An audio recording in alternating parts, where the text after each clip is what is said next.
Social media पे छाई हुई है हर्षा रिझारिया। आपने भी शायद वो नाम सुना ही होगा। अभी कैलाशानंद गिरी महाराज जी के निरंजनी अखाड़े में रथ पर सवार होकर वो भी गई थी, अमृत स्नान उन्होंने किया और जिसके चलते बवाल मच गया। साधु संतों ने इसका विरोध किया। विरोध का कारण क्या है? जो तर्क दिया जा रहा है, जो हमारे शंकराचार्य हैं, अभिमुक्तेश्वरानंद सरस्वती महाराज जी हैं और एक और आचार्यों का कहना है कि जो अभी ये तय नहीं कर पाए कि संन्यास की दीक्षा लेनी है या शादी करनी है, उसे संत महात्माओं के शाही रथ पर जगह दिया जाना उचित नहीं है। अब सनातन शास्त्र एक है, धर्म शास्त्र है, अखाड़ों का एक नियम है और एक सारी मर्यादाएं हैं। तो उन मर्यादाओं के अनुरूप जहां हम एलिजिबल नहीं हैं, मुझे बहुत कुछ आता है लेकिन आईआईटी में मेरा एडमिशन नहीं हुआ है, तो मैं आईआईटी में जाके क्लास तो नहीं कर सकता, बैठ नहीं सकता।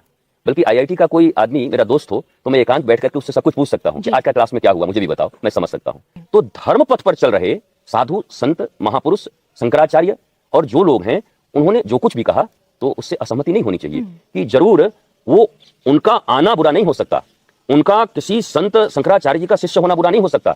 हम तो प्रेरित कर रहे हैं कि सभी लोग सत्य की तरफ आए और बल्कि उनकी भी वही जरूरत है और वो हमारी बहन हैं, बेटी हैं, हमारी माता जैसी हैं, सभी हैं, वो आए। परंतु एक जो साधुशाही परंपरा है, एक सनातन संस्कृति की एक मर्यादा है, एक मर्यादित धर्म का निर्माण किया गया है, उसके अनुसार जो संतों ने विचार प्रकट किए हैं उन मर्यादाओं का शायद पालन होना चाहिए। ऐसी भी मनुष्य के भीतर में, चेतना के भीतर में वो भाव एक दिन में तो आया नहीं होगा।